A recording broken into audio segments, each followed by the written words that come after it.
what's up guys, Yusuf from TechDroids, and it puts a big smile on my face while I make this video because of how much I love this product. This is NZXT's new H1, their first small form factor mini ITX case. And you know, they've been in this market for a long time, mini ITX cases and making just normal cases. And we've all been wondering, why can't they produce a small form factor case? Is it that they don't want to make one or they don't know how to make one? But you know, there's a saying that if you're in a room and you don't have anything good to say, don't say anything. If you don't have anything nice to say, just stay quiet. And NZXT as a brand is really picky about their products. They do not launch anything just for the sake of launching it, until and unless it's perfect and best for the users. And perfect, the H1 is. Almost. Let's get started.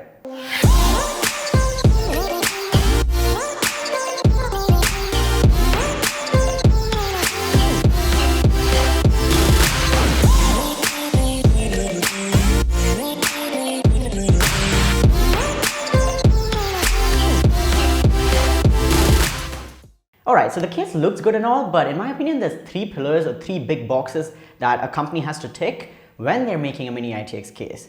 Number one is going to be that the case size should not limit the choice of the user's parts. The performance of the PC should not be limited by the small size of the case. Just because it's small does not get an excuse for not fitting in the best components in the market. Number two is going to be how easy it is to build inside it and how convenient it is. How much of a struggle do you have to do to just get your parts inside it? And number three is going to be thermal performance. The PC should not overheat, should not thermal throttle, and should not limit the performance in any way. And the NZXT H1 ticks all those three boxes comfortably without any problems. And the fourth or extra bonus pillar is going to be what kind of design choices or unique decisions did the company take to get this case up and running. And NZXT has taken a few. We'll talk about it in a minute, but first let's talk about number one, parts choices. How does the NZXT H1 handle the best parts? I did build inside it and I used the Intel Core i7-9700K, and the i7-9700K is a beast of a CPU for editing and gaming and just doing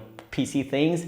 MSI Z390i Gaming Edge Mini ITX motherboard, beautiful motherboard with all the essential features. So I used 16 gigabytes of Trident Z Neo RAM, and again that is at 3000 megahertz, a 500 gigabyte Samsung 970 EVO Plus M.2 SSD. This is an NVMe drive, so it's super fast, and also two 850 EVOs from Samsung, and that is 240 gigabytes each for storing games and stuff like that. And those are the parts I used. Now you might be wondering, where are the rest of the components? Where's the cooler and where's the power supply? No, I magically didn't forget all the parts. The PC is running in my background, and the cooler and the power supply is built in to the NZXT H1. So is the riser cable for your graphics card, and there is a 140mm AIO cooler that's built into the H1, as well as a 650 watt fully modular gold power supply from Seasonic that's also built in with shorter cables for good cable management. And overall it's a very neat and clean build. And the cooler is not an off-the-shelf cooler. They didn't just put in whatever they had to custom design it. And the power supply is again SFX size, small size power supply. So that is again just not picking any random thing up and just putting it in a build.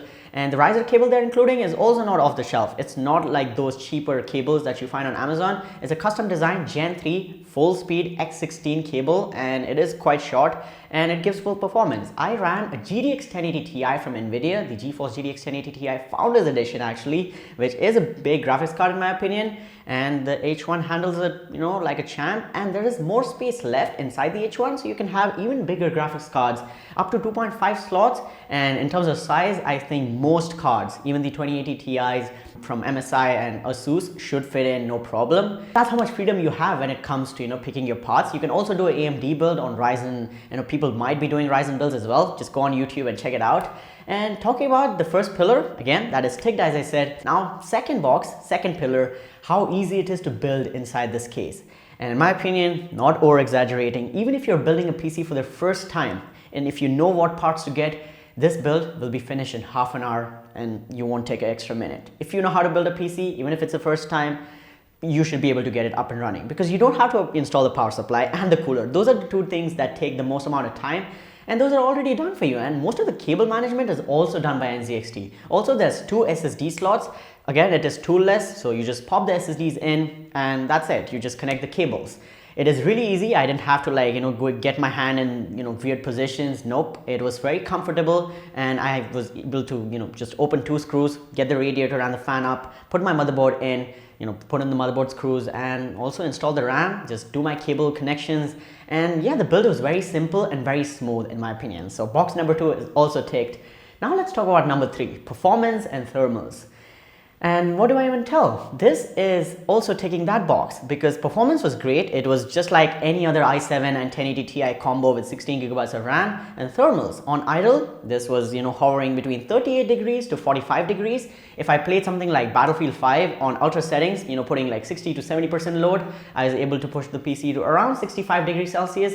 And I did a stress test for the kicks, just for fun. And 100% load, this PC maxes out at 85 degrees Celsius even after 15 to 20 minutes of hardcore stress testing. 100%, all cores, all threads, 100% load, and this handled again like a champ. There was no extra noise. The fan didn't make any creaking noises. There was no hot air just blowing out and making weird noises. Nope. The experience was again very smooth. There was no throttling. There was no performance downgrades. It was running at its full speed, again at its peak performance, and it was again pretty smooth. Gaming, editing, just doing PC things on this build was a really nice experience. And for the cooling design, NZXT is using something that they call the dual chamber airflow design. So that has your major components like your CPU, GPU, and your power supply, pulling in fresh air from the environment and then letting out whatever exhaust hot air that is inside the PC. So these major components should get optimal airflow because of the mesh design towards the side as well as the back. So your major components are laid out in a way that they are facing a mesh, so they get nice airflow,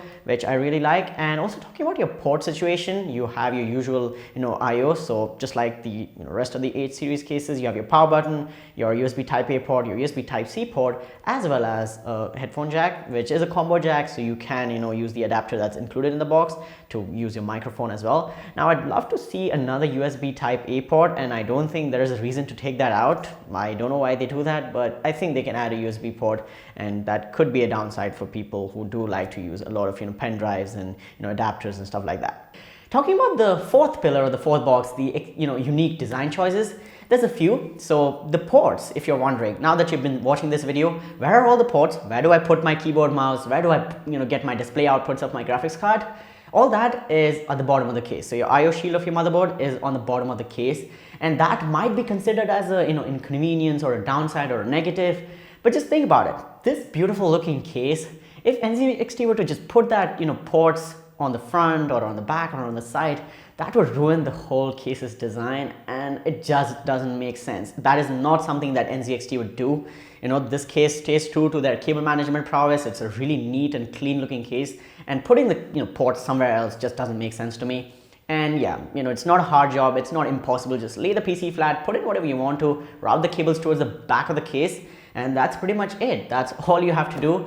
And plug in the power cable, which is also included by NZXT, and NZXT also includes all the basic accessories that you might need, AMD bracket, Intel bracket, the back plate for the cooler, some screws, the adapter, zip ties, and basically everything you need to get this PC up and running. So all that is included. And one downside that you might have, if your motherboard uses a Wi-Fi antenna at the back, there's no way you can plug that in and have all your ports again visible. So you just have to get a wired Wi-Fi antenna from Amazon. That's very cheap, or just get a motherboard that has a wired antenna. Asus makes them, so you should do that. If you have the same motherboard as me, the MSI Z39Ti, you can use a Wi-Fi adapter, you can use Ethernet. If not, if you still want to use the onboard Wi-Fi, you can just go ahead and buy a Wi-Fi antenna that is wired, and you can keep it on the top of the PC or towards the side. That's totally up to you. Right, so everything that I've said sounds really nice and sweet to you guys. So how much does this case cost? How much is the NZXT H1 going to cost? It's going to be $350 or 28,900 rupees in India. And that might seem like a huge price tag, but let me break it down for you guys. So if you were to buy a 650 watt gold power supply, that'll cost you $100 in my opinion, fully modular, and that's from Seasonic. Comes with a 10-year warranty. And again, it's a really nice power supply. So $100 on that. There's a 140mm liquid cooler, again $100 to $120 for that in my opinion. It is from NZXT. The Kraken M22 is a 120mm cooler, so 140, just increase the price a little bit. The riser cable is a $30 accessory in my opinion. It's not a local, just off-the-shelf riser cable. It is again custom design, and it is a full Gen 3, 16x cable. So you're already getting $230 worth of accessories just built in, components just built into the case. The rest of the accessories are also included, and the case itself, the cost of designing something, engineering something like this and beautifully putting it together, in my opinion, is totally worth it. You can definitely go ahead and pay $120 for that kind of engineering. And it is just not that you just pick out parts and just start putting them in. You have to think about it. There's a lot of engineering, there's a lot of design choices, there's a lot of R&D that goes into making something like this, because it is their first product, and as I said, they don't put out anything until unless it's perfect. Definitely this is worth the $350 price tag, in my opinion, or 28,900 rupees in India.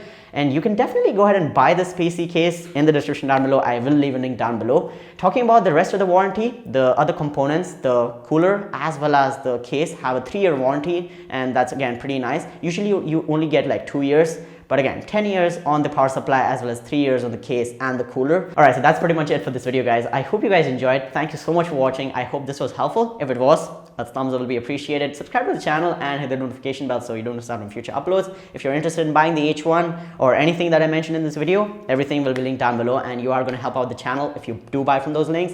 Thanks so much for watching, and I'll catch you guys in the next one. Peace out.